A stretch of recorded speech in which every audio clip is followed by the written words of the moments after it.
Excelentíssimo senhor Presidente da República, Luiz Inácio Lula da Silva, senhor Presidente do Senado Federal, Rodrigo Pacheco, senhor Presidente da Câmara dos Deputados, Arthur Lira, senhora Procuradora-Geral da República em exercício, Eliseta Ramos, e caro Presidente da OAB, Beto Simonetti,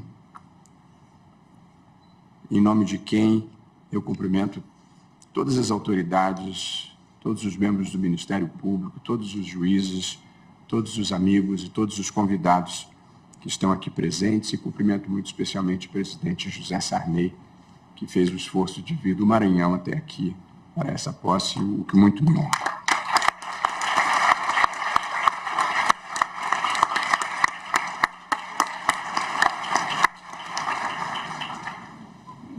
Eu dividi esse discurso, que prometo que não será mais longo do que o necessário, em 3 partes.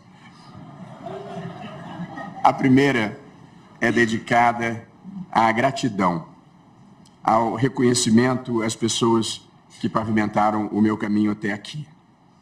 A segunda, ao judiciário, nosso papel e nossas circunstâncias. E a terceira, ao Brasil, essa paixão que nos une e os compromissos que devemos ter. Começo pela parte 1, pela gratidão. Poder agradecer é uma bênção. Dedico esse momento a meus pais, Judite e Roberto, que encheram a minha vida de afeto e valores e ainda me deram uma irmã adorável. Tereza Luna e Bernardo foram minha inspiração, motivação e alegria pela vida fora. Sou grato também à legião de amigos que cruzaram o meu caminho em fases diferentes da vida e que a tornaram melhor e mais feliz. Muitos estão aqui presentes. Homenageio todos eles na pessoa de José Paulo Sepúlveda Pertence, que há pouco nos deixou.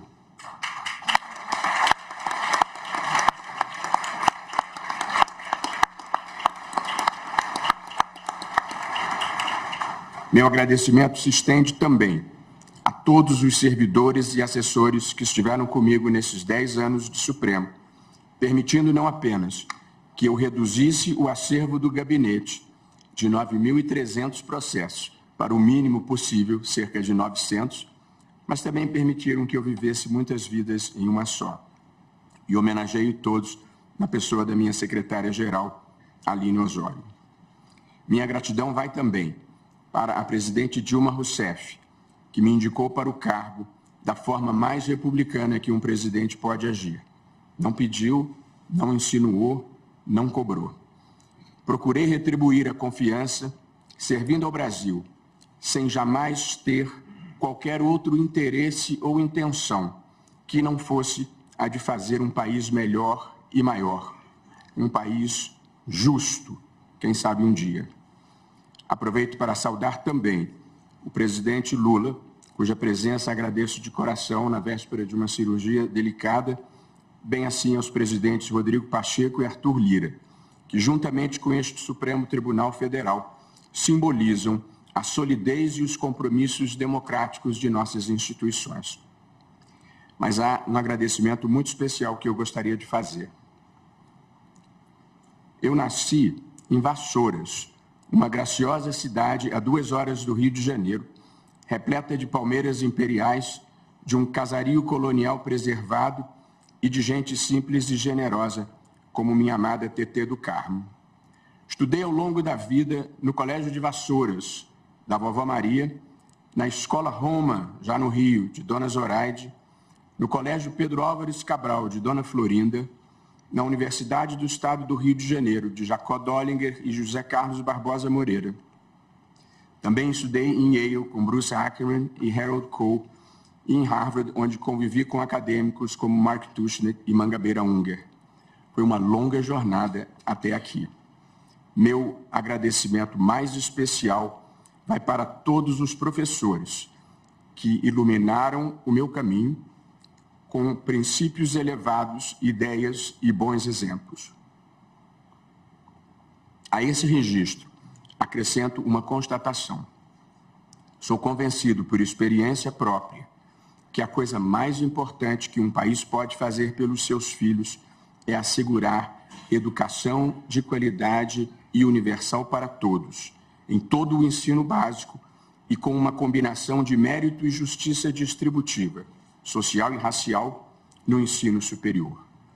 3 prioridades na vida de um país hão de ser educação, educação de qualidade e educação para todos. Antes de seguir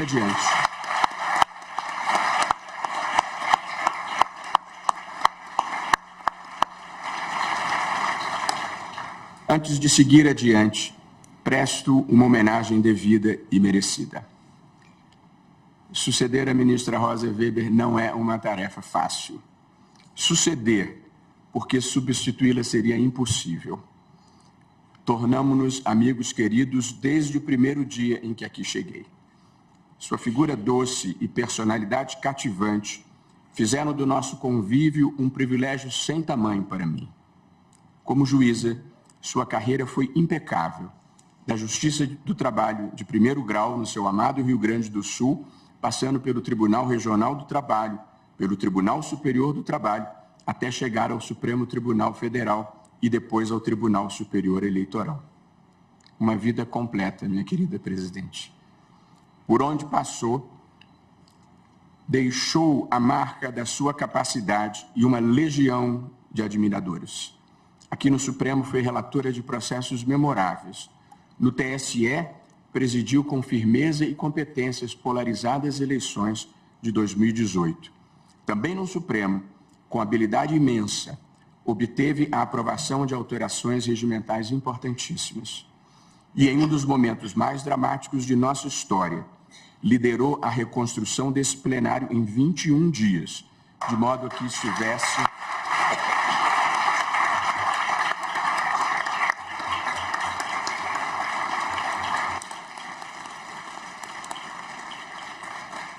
Estivemos aqui naquela noite, a ministra Rosa, o ministro Toffoli, eu próprio, o presidente Lula, e vimos os destroços e foi uma emoção em tão pouco tempo ver tudo reconstruído.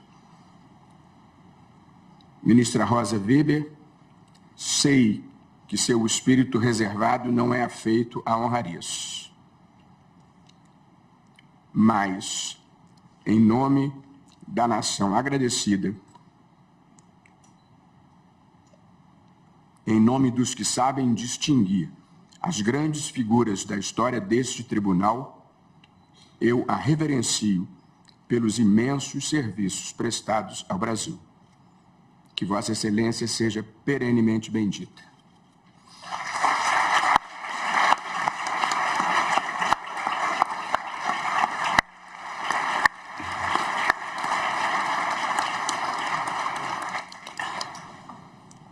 Parte 2. O Poder Judiciário. Já foi 1/3, ministro Alexandre.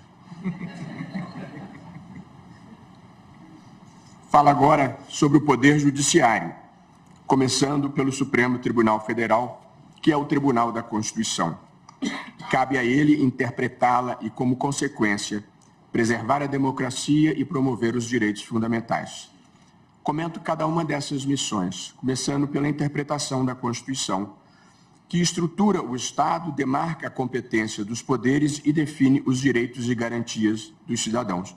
Todas as constituições democráticas fazem isso, a brasileira inclusive. Porém, a nossa Constituição vai bem além.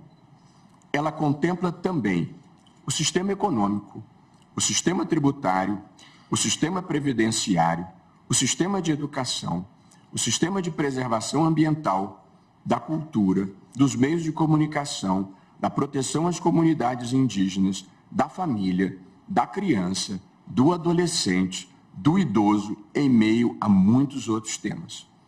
Incluir uma matéria na Constituição é, em larga medida, retirá-la da política e trazê-la para o direito. Essa é a causa da judicialização ampla da vida no Brasil. Não se trata de ativismo, mas de desenho institucional. Nenhum tribunal do mundo decide tantas questões divisivas da sociedade. Contrariar interesses e visões de mundo é parte inerente do ao nosso papel. Nós sempre estaremos expostos à crítica e à insatisfação, e isso faz parte da vida democrática. Por isso mesmo, a virtude de um tribunal jamais poderá ser medida em pesquisa de opinião. Nada obstante, é imperativo que o tribunal haja com autocontenção e em diálogo com os outros poderes e com a sociedade, como sempre procuramos fazer e pretendo intensificar. Numa democracia, não há poderes hegemônicos, garantindo a independência de cada um. Presidente Arthur Lira, presidente Rodrigo Pacheco, conviveremos em harmonia, parceiros institucionais que somos pelo bem do Brasil. A defesa da democracia. Nós não somos um tribunal de consensos plenos, nenhum tribunal é. A vida é composta de diferentes pontos de observação e eles se refletem aqui. Porém, estivemos mais unidos do que nunca na proteção da sociedade brasileira na pandemia. E também estamos sempre juntos, em sólida unidade, como lembrou o ministro Gilmar Mendes na sua bela oração, em sólida unidade na defesa da democracia. A democracia constitucional é a composição de valores diversos, duas faces da mesma moeda. De um lado, soberania popular, eleições livres e governo da maioria. De outro, poder limitado, Estado de Direito e respeito aos direitos fundamentais. Um equilíbrio delicado e essencial. Em todo o mundo, a democracia constitucional viveu momentos de sobressalto, com ataques às instituições e perda de credibilidade. Por aqui, as instituições venceram, tendo ao seu lado a presença indispensável da sociedade civil, da imprensa e do Congresso Nacional. E justiça seja feita. Na hora decisiva, as Forças Armadas não sucumbiram ao golpismo. Costumamos identificar os culpados de sempre: extremismo, populismo, autoritarismo, e de fato eles estão lá. Mas a recessão democrática fluiu também pelos desvãos da democracia, as promessas não cumpridas de oportunidade, prosperidade e segurança para todos. As democracias contemporâneas precisam equacionar e vencer os desafios da inclusão social, da luta contra as desigualdades injustas e do aprimoramento da representação política. Por fim, cabe-nos a proteção dos direitos fundamentais, que são os direitos humanos incorporados à ordem jurídica interna. Direitos fundamentais são a reserva mínima de justiça de uma sociedade, em termos de liberdade, igualdade e acesso aos bens materiais e espirituais básicos para uma vida digna.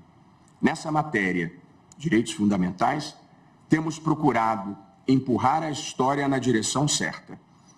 Temos sido parceiros da ascensão das mulheres na luta envolvente por igual respeito e consideração no espaço público e no espaço privado, bem como contra a violência doméstica e sexual.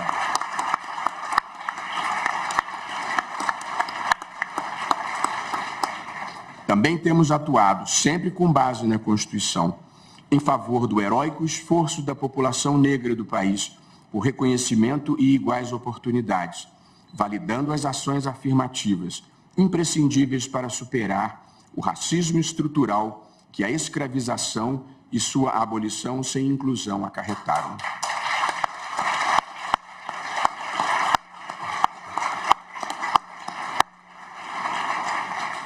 Do mesmo modo, a comunidade LGBTQIA+, obteve neste tribunal o reconhecimento de importantes direitos, com destaque para a equiparação das uniões homoafetivas às uniões estáveis convencionais, tendo por desdobramento a possibilidade do casamento civil. O que vale verdadeiramente a vida são os nossos afetos.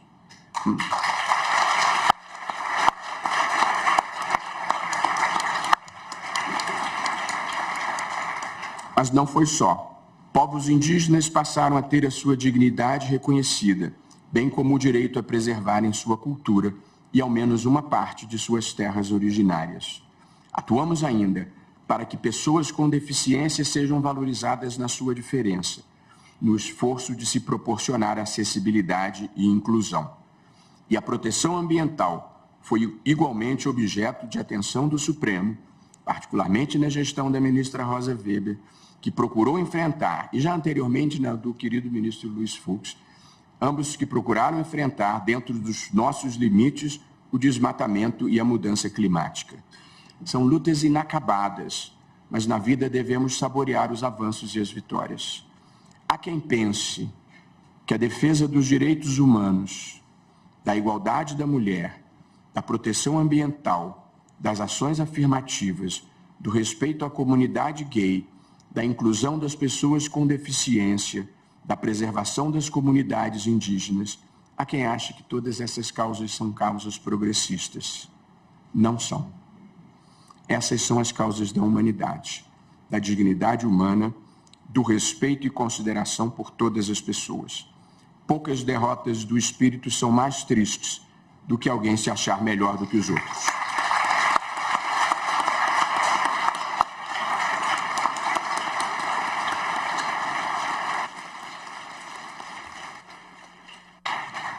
A justiça no Brasil. O judiciário brasileiro é dos mais independentes e produtivos do mundo. Independente porque, para alguém se tornar juiz, o que se exige é haver cursado uma faculdade de direito e que seja aprovado em um disputado concurso público. Juiz no Brasil não deve favor a ninguém. É certo que nos tribunais superiores há um componente político, como é em todo o mundo, mas o DNA de independência não se perde. E a justiça do Brasil é também uma das mais produtivas do planeta, julgando cerca de 30 milhões de processos por ano. Somos cerca de 18 mil juízes, sendo a magistratura, provavelmente, a instituição de maior capilaridade de todo o país. Juízes bem preparados, íntegros e vocacionados são uma bênção para a democracia, para a justiça e para a cidadania. Comprometo-me a contribuir para que sejam selecionados com rigor, sejam ouvidos e sejam valorizados. Ainda assim, há 2 pontos em que temos de melhorar. O primeiro, aumentar a participação de mulheres nos tribunais com critérios de promoção que levem em conta a paridade de gênero.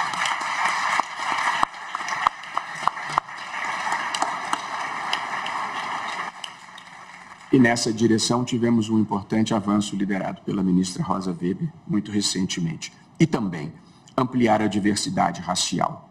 Além disso, com inovações tecnológicas e inteligência artificial, vamos procurar aumentar a eficiência e a celeridade da tramitação processual no Brasil.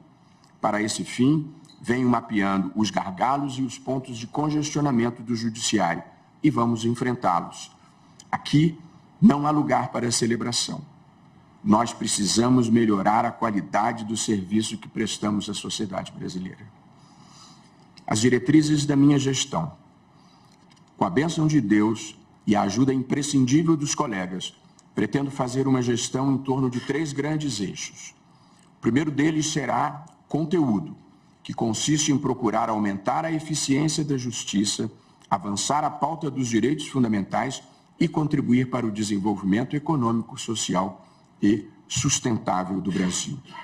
O segundo eixo será o da comunicação, melhorando a interlocução com a sociedade, expondo em linguagem simples o nosso papel, explicando didaticamente as decisões e desfazendo incompreensões e mal-entendidos.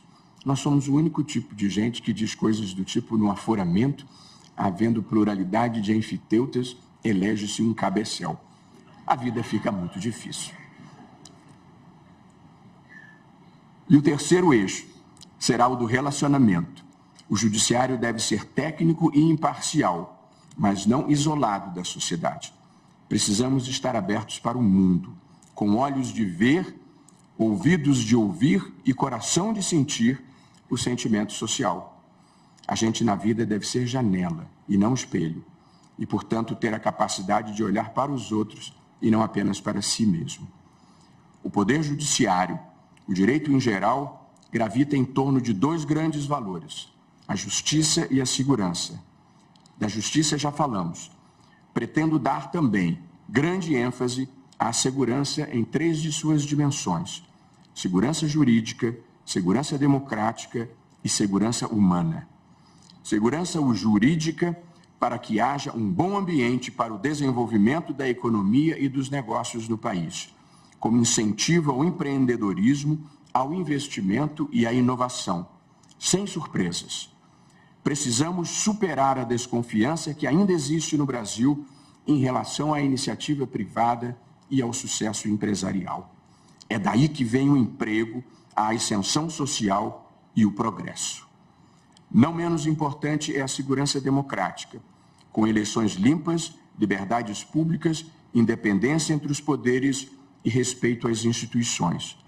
E, em terceiro lugar, como princípio e fim, a segurança humana, que inclui o combate à pobreza, às desigualdades injustas e à criminalidade, com segurança pública e valorização das polícias, treinadas numa imprescindível cultura de respeito à cidadania e aos direitos humanos. Meus queridos colegas deste tribunal, o universo nos reuniu aqui porque temos uma missão. Somos um time no qual cada um tem uma posição, mas também um objetivo comum. Por isso mesmo, vamos continuar a estreitar os laços de colegialidade e de institucionalidade. De minha parte, contem com o diálogo franco e a parceria afetuosa. Estar aqui é um desafio, um privilégio e um destino que cumprimos em conjunto. É muito bom tê-los ao meu lado. E eu ainda tenho a sorte de ter como vice-presidente meu amigo de toda a vida, o grande professor, ministro Luiz Edson Fachin, uma das melhores pessoas que conheci nessa jornada que já vai longa.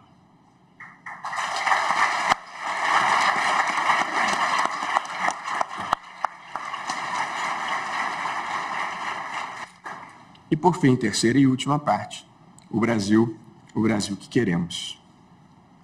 A democracia venceu e precisamos trabalhar pela pacificação do país. Acabar com os antagonismos artificialmente criados para nos dividir. Um país não é feito de nós e eles. Somos um só povo, do pluralismo das ideias, como é próprio de uma sociedade livre e aberta.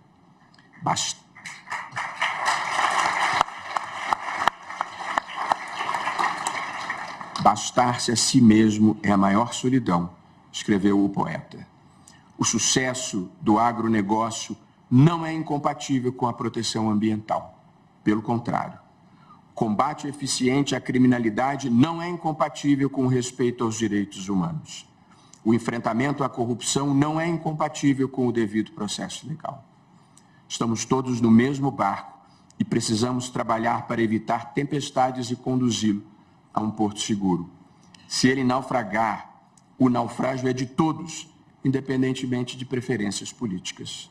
No interesse da justiça, pretendo ouvir a todos, trabalhadores e empresários, comunidades indígenas e agricultores, produtores rurais e ambientalistas, gente da cidade e do interior, e também conservadores, liberais e progressistas. Ninguém é dono da verdade. Ninguém tem o monopólio do bem e da virtude. A vida na democracia é a convivência civilizada dos que pensam diferente. E quem pensa diferente de mim não é meu inimigo, mas meu parceiro na construção de uma sociedade aberta, plural e democrática.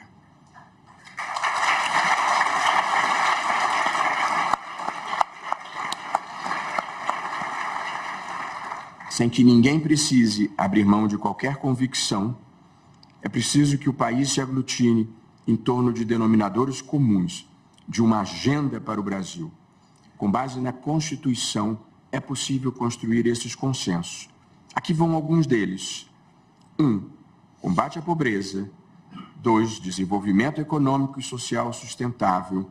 Prioridade máxima para a educação básica, valorização da livre iniciativa, bem como do trabalho formal, investimento em ciência e tecnologia, saneamento básico, habitação popular e liderança global em matéria ambiental. Essa é uma agenda que liberais, conservadores e progressistas podem abraçar pelo bem do Brasil.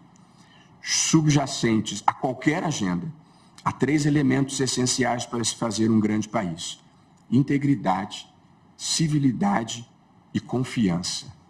Todos eles vêm antes da ideologia, antes das escolhas políticas pessoais. Na verdade, entre pessoas íntegras e civilizadas, a confiança brota espontaneamente, e sem confiança não há progresso. Valores que nos devem guiar. No dia da minha posse, em 26 de junho de 2013, e esse é o nosso último tópico, eu publiquei um artigo de autoapresentação, onde escrevi: creio no bem, na justiça e na tolerância como valores filosóficos essenciais. Creio na educação, na igualdade, no trabalho e na livre iniciativa como valores políticos fundamentais. E no constitucionalismo democrático como forma institucional ideal. Passados 10 anos, venho aqui renovar os mesmos votos, com alguns novos aprendizados. Os países, como as pessoas, passam pelo que têm que passar para amadurecerem e evoluírem. 2, a vida no setor público, e nós aqui bem sabemos, é mais dura e difícil do que parece. 3, se você estiver cumprindo a missão da sua vida, nem elogio nem crítica tem o poder de mudar a sua direção. 4, só a verdade ofende. Se for mentira, trate com indiferença. 5, o Brasil é um país onde muita gente coloca as relações pessoais acima da correção e do dever. Ser correto no Brasil às vezes custa caro. Na vida não basta, 6, na vida não basta estar certo, é preciso saber levar. E 7, e muito importante, com boa fé e boa vontade, quase tudo é possível nesse mundo. Há uma última convicção que gostaria de compartilhar. A afetividade é uma das energias mais poderosas do universo. O sentimento sincero de fraternidade e empatia por todas as pessoas transforma o mundo. Viver sem malícia, sem espertezas e sem passar os outros para trás, sem maledicência. Para alguns soará ingênuo, mas esse é o caminho para a paz interior, para o sucesso pessoal e para o progresso social. A virtude é a sua própria recompensa. O resto é aparência. A história é uma marcha contínua na direção do bem, da justiça e do avanço civilizatório. Basta olhar através dos tempos. Viemos de épocas de sacrifícios humanos, despotismos cruéis, inquisições e holocaustos até a era dos direitos humanos. Ainda não plenamente concretizados, mas vitoriosos na maior parte dos corações e mentes. É certo que a história não é linear, mas feita de avanços e retrocessos. Porém, mesmo quando não se consegue ver da superfície, ela continua fluindo como um rio subterrâneo na direção que tem de seguir. Essa é a minha fé racional, a minha crença mais profunda. E porque assim é, tenho uma visão positiva e construtiva da vida, mesmo na adversidade. E nos momentos difíceis,